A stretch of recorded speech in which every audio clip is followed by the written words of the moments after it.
Hi everybody, my name is V. I am an actuarial science major. Actuarial science is the study of mathematics based on life decisions. In actuarial science, you have all sorts of information that can bring you to a positive or a negative outcome of a situation in somebody's life.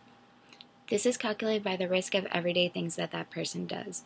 These units of measurement are known as Marker-Mort, probability of death, and a microlife, things that add to your life. These are used to assess your probability of when that person will probably die. Also, actuaries use these to assess your risk factor when deciding on factors involving your insurance policies.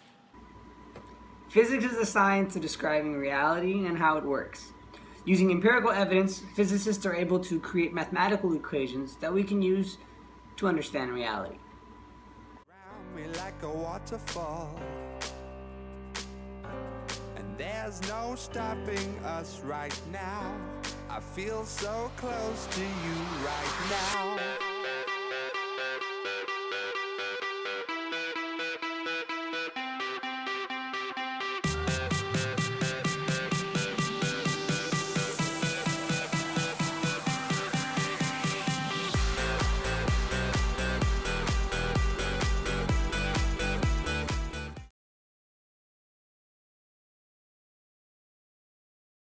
First, let's talk about what risk really is.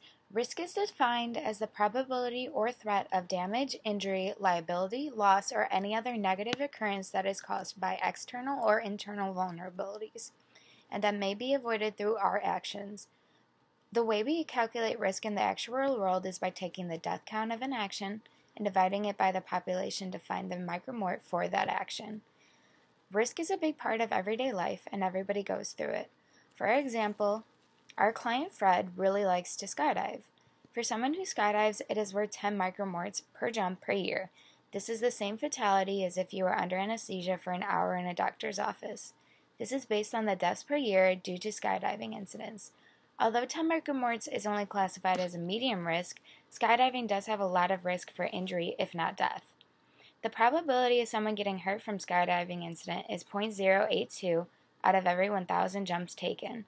Based on the fact that Fred is an experienced, healthy, young man, he isn't taking risk in the fact of death, but the probability he will get injured is still a high risk. Based on this, he would not be a client that would be accepted based on the risk that he takes to an insurance company.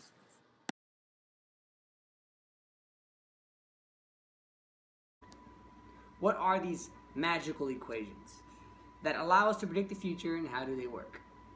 Let's explore a few. Force, final velocity, displacement, acceleration. Now keep in mind the symbols we use at our own discretion. Math is a language just like any other, so all the choices of iconography and symbology are arbitrary. What does that mean? We can use whatever term to describe whatever we want, but for the sake of scientific consensus, here are the standard units of measure that we will be considering: velocity, time, acceleration, displacement, and gravity.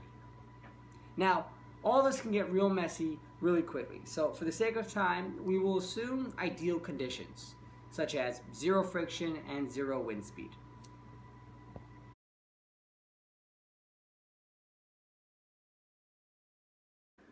Now, when we're looking at these equations, the first thing we want to consider is F equals ma. That's the force equation, and from F equals ma, we're able to derive all of our other equations, such as final velocity, displacement, acceleration, and final position. All of these equations you can find by manipulating and solving for the variables in F equals ma. Now, M is mass, A is acceleration, and in this case, acceleration is going to be equal to gravity, which is about 9.8 meters per second squared.